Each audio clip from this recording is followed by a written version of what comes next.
Hello बच्चों, तो उम्मीद करते हैं सब ठीक होंगे। और हम पढ़ेंगे अब साइंस, और वो भी होगी हमारी 10th की साइंस। कौन सी होगी? 10th की साइंस। ठीक है, तो 10th में हमारा तीसरा चैप्टर चल रहा है बेटा। कौन सा चल रहा है? तीसरा चैप्टर चल रहा है, थर्ड, यानी मेटल एंड नॉन मेटल। क्या चल रहा है? Metal and non metal. ठीक है, इसमें हमने बहुत सारे टॉपिक कर लिए हैं, इसको आप वीडियो को देख लेना। ठीक है, अब देखो आगे चलेंगे हम।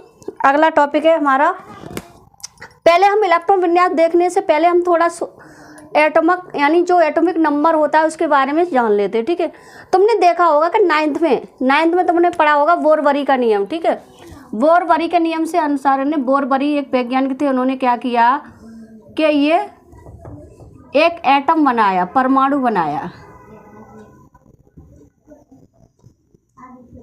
अब इसमें आएंगे तुम्हारी मेटल और नॉन मेटल अभिक्रिया कैसे करती हैं। ठीक है, तो इसके आधार पर हमने क्या किया, ये परमाणु बनाया सबसे पहले। तो ये था हमारा नाभिक। ठीक है, तो नाभिक में क्या होते हैं? न्यूट्रॉन और प्रोटॉन, और यहाँ घूमते हैं हमारे इलेक्ट्रॉन। ठीक है, तो तुमने देखा होगा 9th में बना होगा कि पहले ये नाभिक है, फिर ये इलेक्ट्रॉन भर दिए, फिर एक और कॉलम किया, फिर ये इलेक्ट्रॉन भर दिए, फिर ये इलेक्ट्रॉन भर दिए। ठीक है, फिर एक और कॉलम किया, फिर ये इलेक्ट्रॉन भर दिए। ये इलेक्ट्रॉन भरे कैसे जाते हैं? ठीक है, इलेक्ट्रॉन भरे कैसे जाते हैं? तो देखो, सबसे पहले एक वैज्ञानिक आए बोरबरी। ठीक है, उन्होंने क्या किया था, इनको मान लिया था 1 2 3 4, और इधर भी KLMN।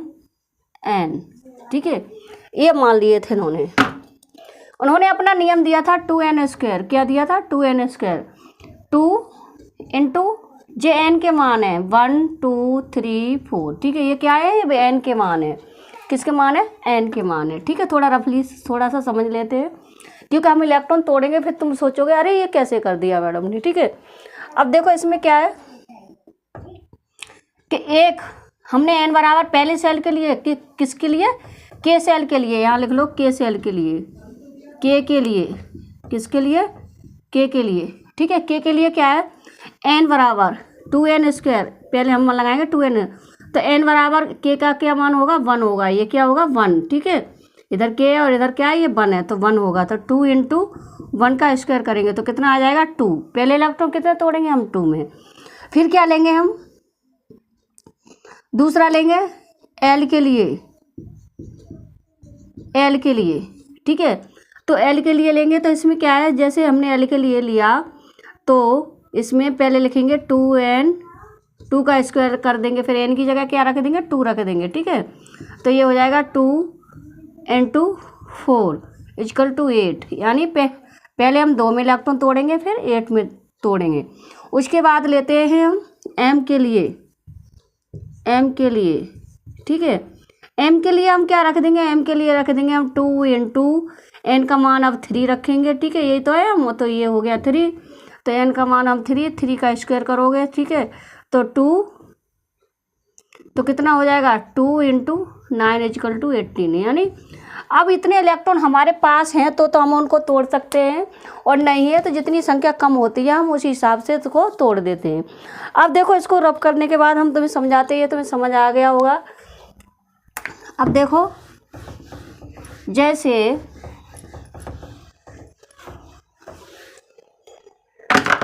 तुमने पढ़ा होगा यानी सोडियम, जैसे तुमने सोडियम देखा होगा, यानी इसका एटॉमिक नंबर कितना होता है? 11 होता है। ठीक है, एटॉमिक नंबर कितना होता है? 11 होता है सोडियम का।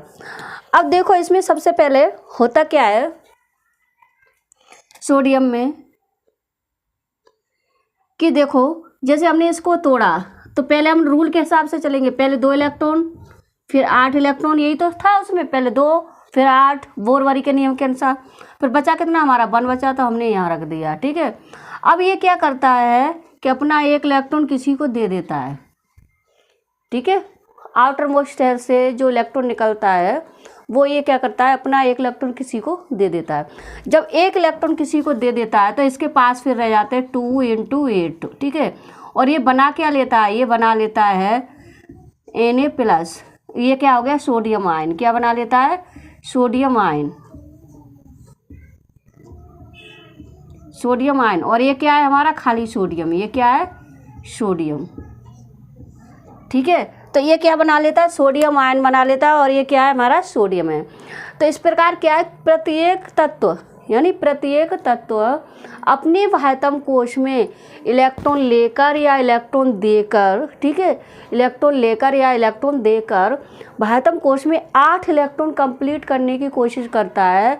तो उसे हम इस अभिक्रिया को इलेक्ट्रॉनिक विन्यास के नाम से जाना जाता है, ठीक है। अब क्या है, जैसे तुमने इसको इलेक्ट्रॉन विन्यास किया हमने, ठीक है, इसका आयन बनाया। अब ये किसी को एक इलेक्ट्रॉन देगा तभी तो अभिक्रिया करेगा, तभी तो रिएक्शन करेगा। रिएक्शन कब होगी, या तो वो इलेक्ट्रॉन लेगा या इलेक्ट्रॉन देगा।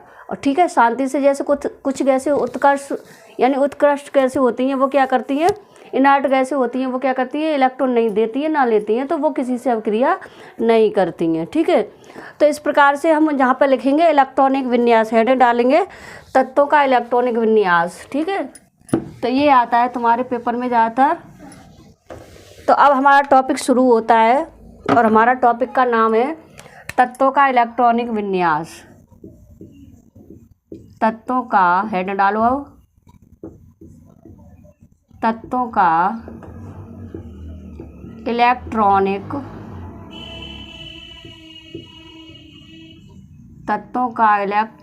विन्यास।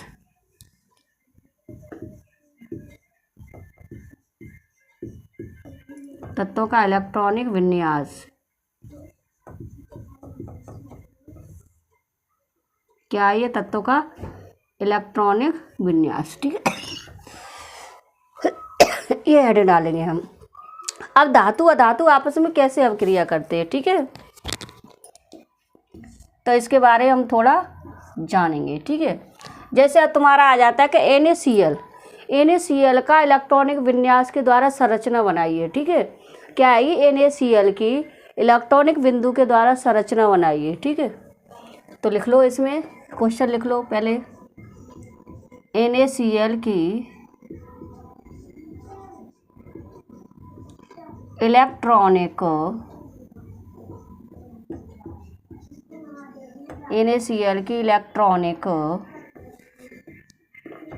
संरचना बनाइए,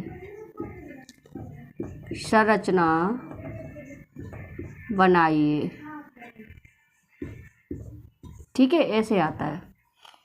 अब देखो, इसमें हम सबसे पहले बनाएंगे, बनेगा कैसे ये, ठीक है। इलेक्ट्रॉनिक संरचना बनाइए इसकी, ठीक है। तो इलेक्ट्रॉनिक संरचना बनाने के लिए हम क्या करेंगे, पहले इनके दोनों के एटॉमिक नंबर लिखेंगे। क्या करेंगे, एटॉमिक नंबर लिखेंगे, ठीक है। और एटॉमिक नंबर लिखने के बाद फिर उनके बाह्यतम कोश में जितने इलेक्ट्रॉन पाए जाते हैं वो इलेक्ट्रॉन करते हैं फिर अभिक्रिया। क्या करते हैं, अभिक्रिया, ठीक है। और अपने बाह्यतम कोश में 8 इलेक्ट्रॉन कंप्लीट करने की कोशिश करते हैं, ठीक है।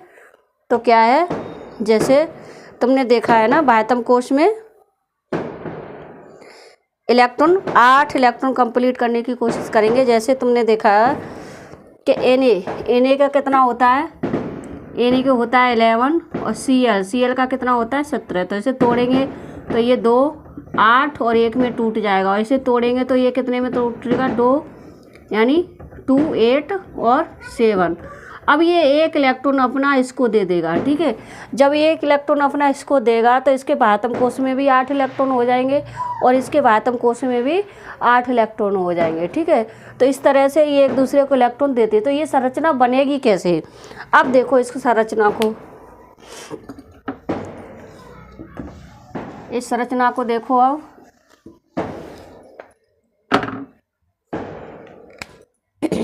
बनाओ Na, ठीक है। Na कितना होता है 11, तोड़ दो, इसे तोड़ दो, 2 8 1। Cl कितना होता है 17, तोड़ दो, 2 8 7, ठीक है। ये तुमने 9th में सीखा होगा, 9th में सीख चुके होगे, इसमें कोई बड़ी बात नहीं है, ठीक है। तो अब ये क्या है, इसे हमने तोड़ लिया। अब तोड़ने के बाद देखो क्या होता है कि ये तो सोडियम है। अब ये सोडियम आयन कब बन जाता है, ठीक है। जैसे Na, ठीक है, Na ने क्या किया, एक इलेक्ट्रॉन त्याग दिया। एक इलेक्ट्रॉन किसको दिया, दे Cl को दे दिया, ठीक है। तो ये बना लेगा Na+ 1 इलेक्ट्रॉन इसने किसी को दे दिया। तो ये बन गया सोडियम आयन। क्या बन गया? Sodium ion, sodium ion. ठीक है, अब देखो इसके बाद आता है हमारा Cl। क्या आता है? Cl। ठीक है, अब इसी तरह से Cl को देखो। ठीक है, Cl को तोड़ोगे तो ये Cl ने क्या किया? एक इलेक्ट्रॉन लेगा। ये क्या करेगा? इसने इलेक्ट्रॉन दिया है और Cl क्या करेगा? एक इलेक्ट्रॉन लेगा। ठीक है, जब ये इलेक्ट्रॉन ले लेगा तो ये बन जाएगा Cl-। क्या बन जाएगा? Cl-। ठीक है, तो ये क्या बन गया? Chlorine ion. क्लोराइड आयन भी लिख सकते हो, क्लोरीन आयन भी लिख सकते हो। Chloride ion. अब ये क्लोराइड यानी क्लोरीन आयन बन गया। ठीक है, यह क्लोराइड आयन बन गया। अब देखो अब क्या होगा इसमें कि जैसे ही अब दोनों आपस में रिएक्शन करेंगे, ये अपने वायतम कोश में 8 इलेक्ट्रॉन पूर्ण करने की कोशिश करेगा तो इसमें से 1 इलेक्ट्रॉन इसके वायतम कोश में चला जाएगा। ठीक है, तो इसके भी 8 कंप्लीट हो जाएंगे और इसके भी 8 कंप्लीट हो जाएंगे। अब देखो इसमें Na। ठीक है, Na का 1 इलेक्ट्रॉन यहाँ रख लो, Na का 1 इलेक्ट्रॉन प्लस Cl, यहाँ से ये ऐसे कर लो। ठीक है, प्लस Cl। अब Cl के कितने इलेक्ट्रॉन हैं? Cl के देखो, Cl के वायतम कोश में कितने इलेक्ट्रॉन है? 7 है, तो 7 रखो। 1 2 3 6 7। ठीक है, अब ये क्या किया इन्होंने? ये इलेक्ट्रॉन इसको इसने दे दिया। ये इलेक्ट्रॉन किसको दे दिया? इसको दे दिया इसने। ठीक है, जैसे इसने इसको इलेक्ट्रॉन दिया तो इस पर आ गया प्लस का चार्ज और इस पर आ जाएगा माइनस का चार्ज। ठीक है, अब देखो रिएक्शन के बाद ये हो जाएगा Na। ठीक है, ये हो जाएगा Na+। ठीक है, अब देखो अब क्या बनेगा हमारा? यहाँ बन जाएगा हमारा Cl। इस पर कितना चार्ज आ जाएगा? 1 2 3 4 5 6 7 और 1 इलेक्ट्रॉन ये वाला, तो ये एक यहाँ रख देंगे ऐसे। ठीक है, और ये दिखा देंगे माइनस से। किससे? माइनस से। तो इस प्रकार ये बना देता है। फिर या करके लिख देंगे हम इसको NaCl। क्या बन जाता है ये?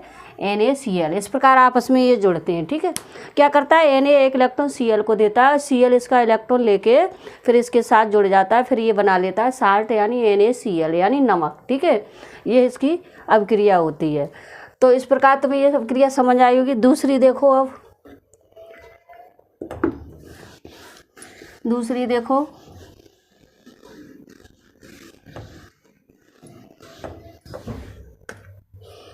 दूसरी अभिक्रिया देखो। दूसरी है हमारी जैसे MgCl2, ये आ जाता है लिखने को। MgCl2 की संरचना बनाइए। ठीक है, क्या बनाइए? MgCl2 की यहाँ ऊपर लिख देते हैं, MgCl2 ही लिख देते हैं यहाँ पर भी। ठीक है, अब यहाँ MgCl2 की बना रहे हैं तो अब MgCl2 ठीक है की संरचना बनाइए। अब इसमें देखो Mg कितना होता है हमारा? Mg का एटॉमिक नंबर होता है हमारा 12, तो इसे तोड़ दो 2 8 2, टूट गया। ठीक है, अब Cl को अभी पता है तुम लोगों को, Cl को कितना होता है? 17 होता है, तो इसे तोड़ दो, इसे तोड़ो तो 2 8 7। ठीक है, अब ये टूट गया। अब टूटने के बाद ये क्या करेगा? ये 2 इलेक्ट्रॉन इसको दे देगा क्योंकि ये Cl2 बनाएगा। ठीक है, क्या बनाएगा? Cl2 बनाएगा। अब देखो इसके वायतम कोश में कितने इलेक्ट्रॉन है? 2 इलेक्ट्रॉन है। Cl को कितना इलेक्ट्रॉन चाहिए? 1 इलेक्ट्रॉन। अब जहाँ कितने जुड़े हैं? 2 Cl, तो यहाँ कितने हो जाएंगे? फिर 2 इलेक्ट्रॉन चाहिए इसको। एक Cl को इलेक्ट्रॉन और दूसरे Cl को भी दूसरा इलेक्ट्रॉन। तो इस प्रकार ये क्या करेगा? अपने 2 इलेक्ट्रॉन इसको दे देगा। ठीक है, तो अब समझो पहले Mg जब क्या करेगा? Mg2+ में चेंज होगा तो ये 2 इलेक्ट्रॉन निकाल देगा। ठीक है, क्या करेगा? 2 इलेक्ट्रॉन निकाल देगा। अब देखो Cl 1 इलेक्ट्रॉन लेगा और ये बना लेगा Cl-। ठीक है, जब ये Cl- बना लेगा तो अब क्या होगा इसमें? कि एक Cl को एक इलेक्ट्रॉन चाहिए, तो इसके साथ जुड़े कितने हैं, 2 Cl जुड़े हैं, तो ये अब Mg कितना करेगा, 2 इलेक्ट्रॉन देगा। क्या करेगा, 2 इलेक्ट्रॉन, यहाँ पर 2 लिख दो, कितने देगा, 2 इलेक्ट्रॉन देगा। ठीक है, तो Mg क्या करेगा फिर Cl को 2 इलेक्ट्रॉन, 2 Cl है ना, एक Cl को एक इलेक्ट्रॉन और दूसरे Cl को दूसरा इलेक्ट्रॉन, तो ये क्या है, इस प्रकार से 2 इलेक्ट्रॉन देगा। ठीक है, तो इसमें देखो अब संरचना बनाओ, यहाँ संरचना बनाएंगे हम। यहाँ पर देखो संरचना क्या बनाएगी हमारी, क्या बनेगी, Mg। ठीक है, Mg के पास कितने इलेक्ट्रॉन हैं, 2 इलेक्ट्रॉन है। चलो 2 रख दिए भाई, 2 इलेक्ट्रॉन है, 2 रख दिए हमने। ठीक है, अब देखो Cl को कितने इलेक्ट्रॉन चाहिए, अब देखो यहाँ Cl है और यहाँ एक Cl है।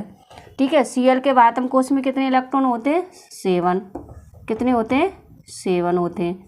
तो 1 2 3 4 5 6 7। ठीक है, अब देखो Cl के इसके आत्म कोश में यही तो है, Cl के 7 ही तो है। ठीक है, अब देखो आगे इसके भी 1 2 3 4 5 6 7। अब एक इलेक्ट्रॉन इसने इसको दे दिया और एक इलेक्ट्रॉन इसने इसको दे दिया। ठीक है, तो ये अब क्या बना अब क्या बनेगा ये। ठीक है, अब यहाँ प्लस लगा सकते हो ऐसे। अब यहाँ पर इसने एरो लगाया, एरो के बाद अब क्या बन जाएगा ये, Mg2 प्लस। ठीक है, फिर हमने क्या किया, Cl पे कितने इलेक्ट्रॉन, 1 1 2 3 4 5 6 7 और एक इलेक्ट्रॉन इसका आया, तो एक हमने यहाँ दिखा दिया, ये कोष्टक लगाया और इसका कर दिया whole twice minus. Whole twice क्यों किया, क्योंकि क्लोरीन कितने हमारे 2 है, कितने हैं, 2 हैं, तो हमें 2 या तो यही 2 दिखा दो ऐसे Cl2 करके, या फिर होल ट्वाइस करके दिखा दो। ठीक है, और माइनस के हो गया इसलिए माइनस, तो एक क्लोरीन को 1 इलेक्ट्रॉन और 2 क्लोरीन के लिए फिर 2 इलेक्ट्रॉन। ठीक है, तो ये हमारी संरचना थी। तो अब इसमें क्या बन जाएगा हमारा, इसमें बन जाएगा, या करके हम यहाँ लिख सकते हैं MgCl2। ये क्या बन गया, MgCl2। ठीक है, यानी क्या है, हमारे बाह्यतम कोश में 8 इलेक्ट्रॉन हो जाए, इलेक्ट्रॉन देके या इलेक्ट्रॉन लेके। ठीक है, जो आउटरमोस्ट सेल होती है हमारी, उसमें कितने 8 इलेक्ट्रॉन हो जाने चाहिए। ठीक है, तो ये तुम्हारी थी संरचना, और भी 1 आध 2 तुम्हारी बुक में दी हुई है, जो आती है ज़्यादातर मैंने ये बनवा दी। ठीक है, अब आगे आ जाओ, ये रफ करते, इसे नोट करो। अब आगे आ जाओ, अब डालो अगली हेडिंग।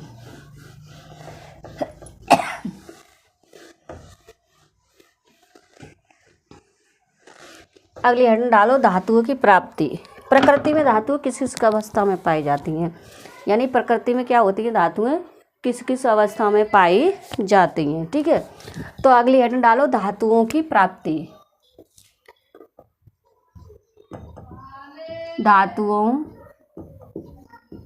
धातुओं की प्राप्ति।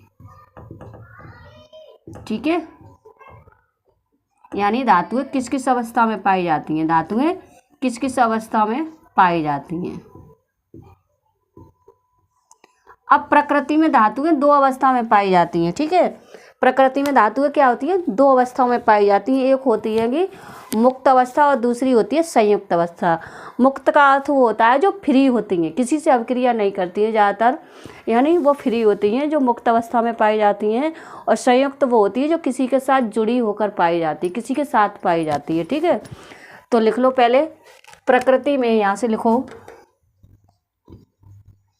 प्रकृति में धातुएं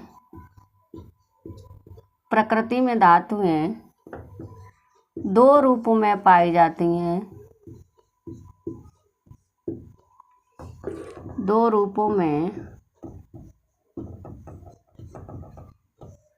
पाई जाती हैं।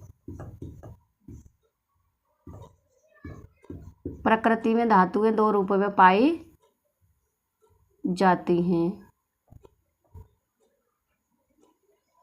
ठीक है, नंबर 1 करके लिखो, मुक्त अवस्था में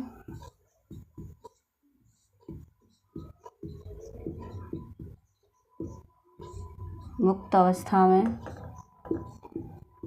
और नंबर 2 करके लिखो संयुक्त अवस्था में। किसमें?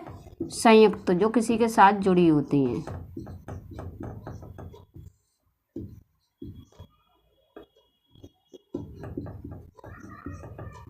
ठीक है, तो धातुएं 2 अवस्था में पाई जाती हैं, एक पाई जाती है मुक्त अवस्था में और एक होती है संयुक्त अवस्था में। ठीक है, अब देखो पहले हेडिंग डालो मुक्त अवस्था में, नंबर 1 करके लिखो, पहली हेडिंग डालो मुक्त अवस्था में। मुक्त अवस्था में,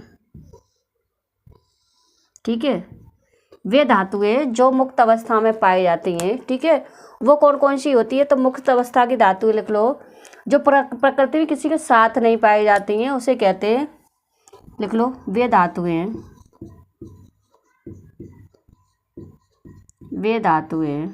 जो प्रकृति में किसी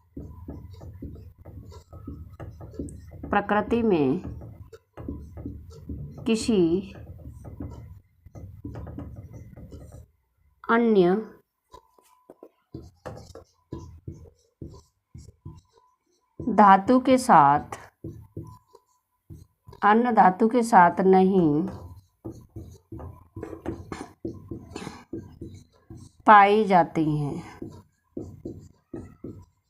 ठीक है, यानी वे धातुएं जो प्रकृति में किसी अन्य धातु के साथ नहीं पाई जाती हैं, उसे कहते हैं मुक्त अवस्था। क्या कहते हैं?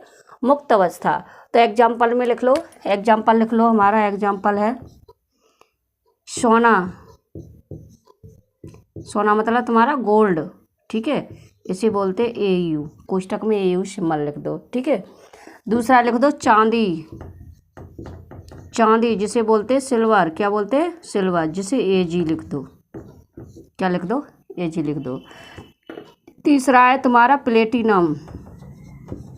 प्लेटिनम, तीसरा क्या है? प्लेटिनम, जिसे PT लिख दो।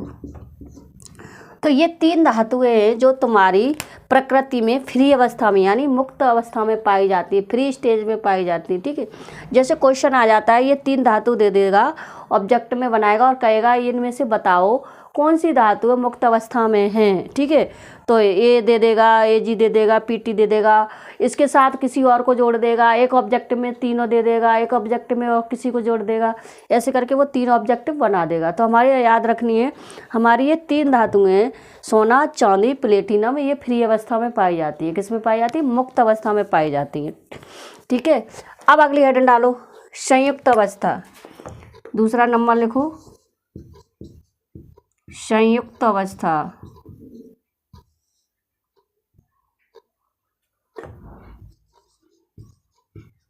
संयुक्त अवस्था, ठीक है, इसमें क्या लिखोगे? वे धातुएं जो किसी अन्य धातु के साथ जुड़ी होती हैं, ठीक है, उसके साथ लगी हुई होती है। तो लिखो वे धातुएं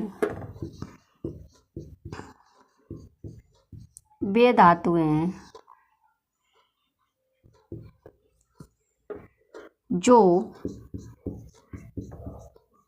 किसी अन्य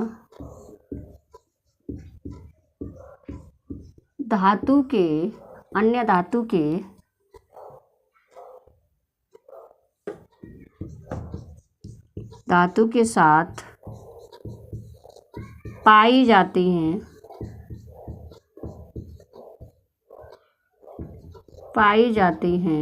अन्य धातु के साथ पाई जाती हैं।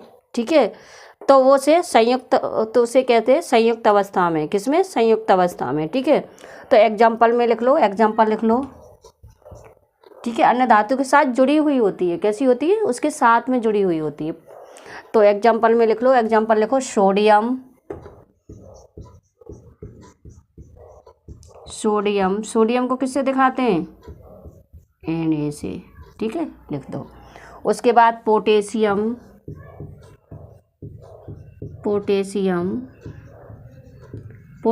को किससे दिखाते हैं? K से, कोष्ठक में लिख दो। ठीक है, उसके बाद आयरन को किससे दिखाते हैं? Fe से। ठीक है। उसके बाद जिंक, ये सभी धातु किस में पाए जाएंगे? जिंक। जिंको को कोष्टक में लिख दो Zn, क्या लिख दो? Zn। तो ये सभी धातुएं हमारी जो प्रकृति में फ्री अवस्था में पाई जाती हैं उन्हें कहते हैं मुक्त अवस्था में पाई जाने वाली धातुएं, जो हमारी 3 है। वो कौन सी है? ए है, गोल्ड है यानी प्लेटिनम, ये धातु है। और बाकी क्या पाई जाती हैं? किसी के साथ जुड़ी होती हैं, किसी के साथ पाई जाती हैं, ठीक है। तो ये है हमारी वो धातुएं। अब अगली हेडिंग डालोगे हाँ, इसका उदाहरण एक लिख सकते हो। इसका उदाहरण और भी हो सकता है, जैसे खनिज कॉपर पायराइट ये पाए जाते हैं ना इसमें। तो चलो आगे अगली हेडिंग में पढ़ते हैं हम इसे रफ करते हैं।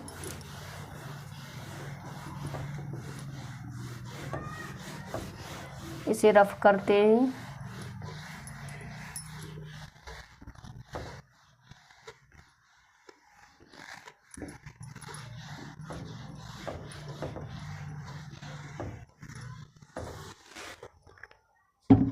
ठीक है, अगली हेडिंग डालते हैं हम खनिज। खनिज क्या होते हैं? ठीक है, अगली हेडिंग क्या होगी हमारी? खनिज होगी। खनिज क्या होते हैं?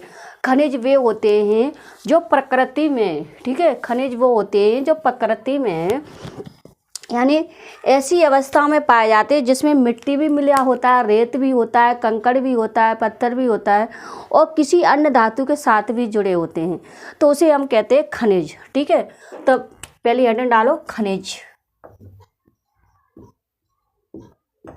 हेडिंग डालो खनिज। खनिज क्या होते हैं? ठीक है, तो लिखो उन धातुओं की यौगिक, पहले डेफिनेशन लिख लो। उन धातुओं के यौगिक, ठीक है, उन धातुओं के यौगिक जो पृथ्वी के भीतर, जो पृथ्वी के भीतर, जो पृथ्वी के भीतर, ठीक है, पृथ्वी के भीतर मिट्टी और रेत पत्थर, ठीक है, पृथ्वी के भीतर कोमा लगा के रखते जाना, मिट्टी, रेत कोमा पत्थर, मिट्टी कोमा रेत कोमा पत्थर तथा अन्य अशुद्धियों के साथ, तथा अन्य अशुद्धियों के साथ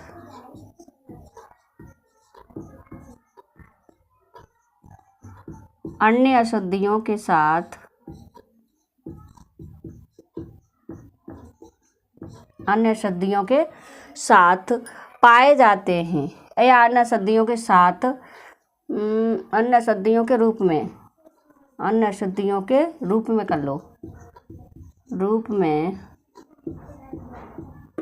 पाए जाते हैं,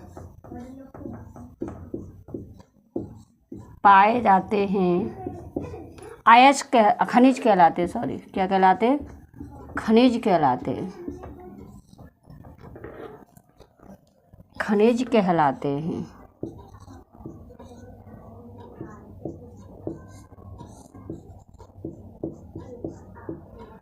ठीक है, क्या कहलाते हैं? खनिज कहलाते हैं। उन धातुओं के यौगिक जो पृथ्वी के भीतर मिट्टी, रेत, पत्थर तथा अन्य अशुद्धियों के रूप में पाए जाते हैं, खनिज कहलाते हैं। ठीक है, यानी क्या है, ये जब हम ये खोजे जाते हैं ना, जब इनसे खनिज क्या होता है? खोदना। ठीक है, जब इनको खोजा जाता है, ठीक है, तो क्या होता है, इनके साथ मिट्टी भी होती है, रेत भी होता है, पत्थर भी होता है और अशुद्धियों के रूप में और सारी अशुद्धियाँ भी पाई जाती हैं इनमें, तो उसे कहते हैं हम खनिज। ठीक है, अब जैसे कॉपर पायराइट ले लो, ठीक है, उदाहरण में ले लो, एग्जाम्पल में कॉपर पायराइट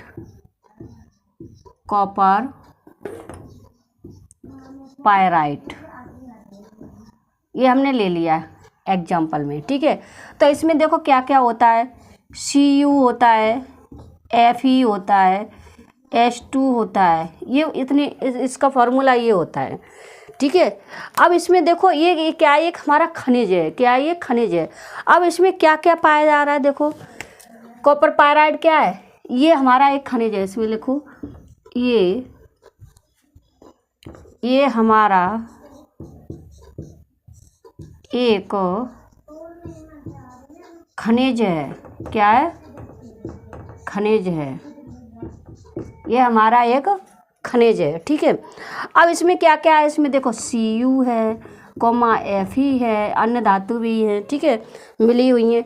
तो ये क्या है, यानी उन धातुओं के यौगिक जो पृथ्वी के भीतर मिट्टी, रेत, पत्थर तथा अन्य औषधियों के रूप में पाए जाते हैं, उसे हम क्या कहते हैं, खनिज कहते हैं, ठीक है। और खनिज का हमने एक एग्जांपल दिया कॉपर पायराइट, और कॉपर पायराइट में क्या क्या पाया जा रहा है, हमारा Cu पाया जा रहा है, Fe पाया जा रहा है, Fe2 पाया जा रहा है, ठीक है।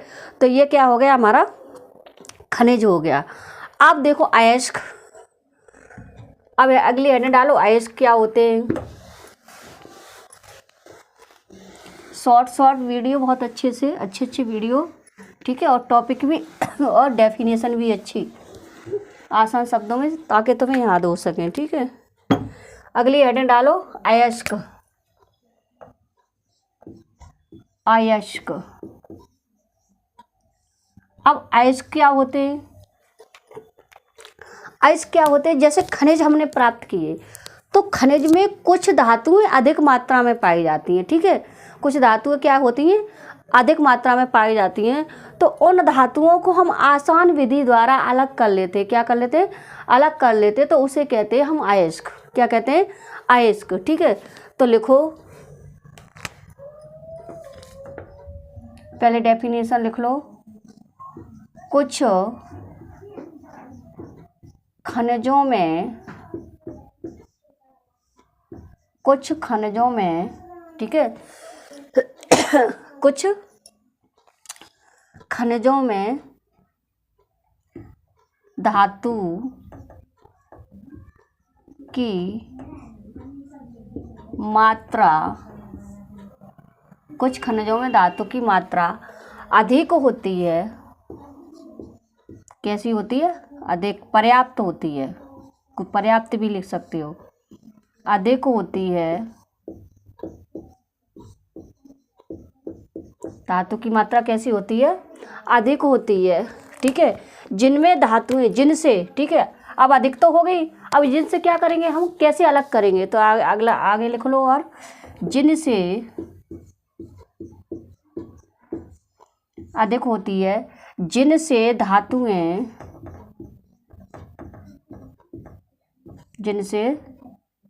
धातुएं आसानी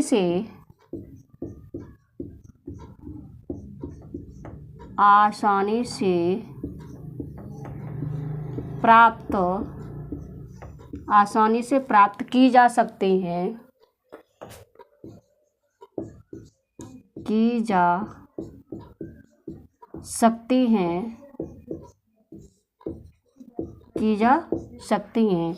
उसे अयस्क कहते हैं। क्या कहते हैं, अयस्क कहते हैं।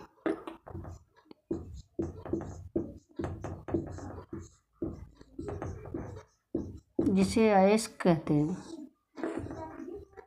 जो प्राप्त हो गई हमें, उसे अयस्क बोलेंगे, ठीक है।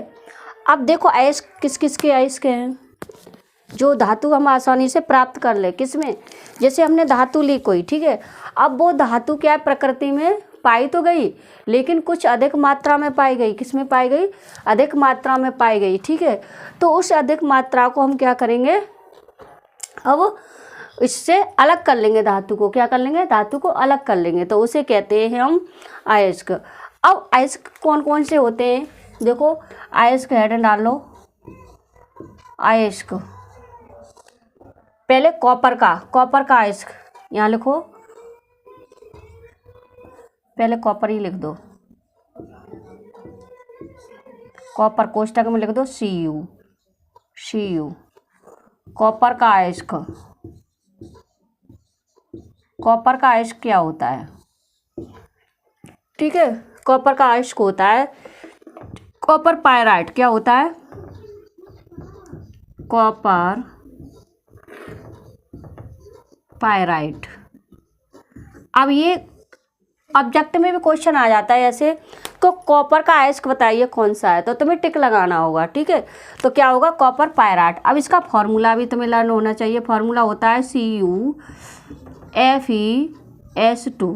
ठीक है, CuFeS2, तो ये इसका फॉर्मूला होता है। तो कॉपर का अयस्क कौन सा है, कॉपर पायराइट। अब लिखोगे एल्यूमिनियम का अयस्क, इससे क्या प्राप्त करते हैं हम, फिर कॉपर प्राप्त कर लेते हैं। जो अयस्क है ना, इससे क्या प्राप्त कर लेते हैं, कॉपर प्राप्त कर लेते हैं, ठीक है। अब अगला हेडिंग डालो, एल्यूमिनियम का कॉपर, एल्यूमिनियम का अयस्क,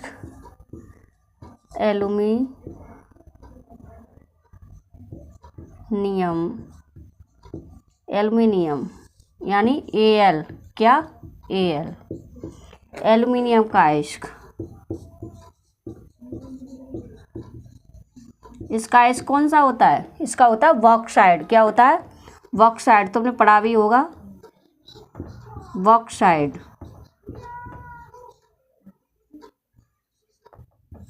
बॉक्साइड, ठीक है, ये होता है इसका अयस्क। अब इसका फॉर्मूला क्या होता है, ये भी कभी बोर्ड की परीक्षा में लिखा आ जाता है। तो Al2O3 इंटू ट्वाइस H2, ठीक है, ये इसका फॉर्मूला होता है।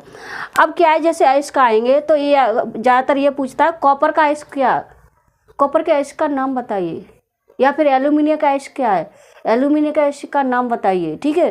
तो ऐसे करके आता है। अब अगली हेडिंग डालेंगे हम, अगला है लेड का अयस्क। किसका, लेड का।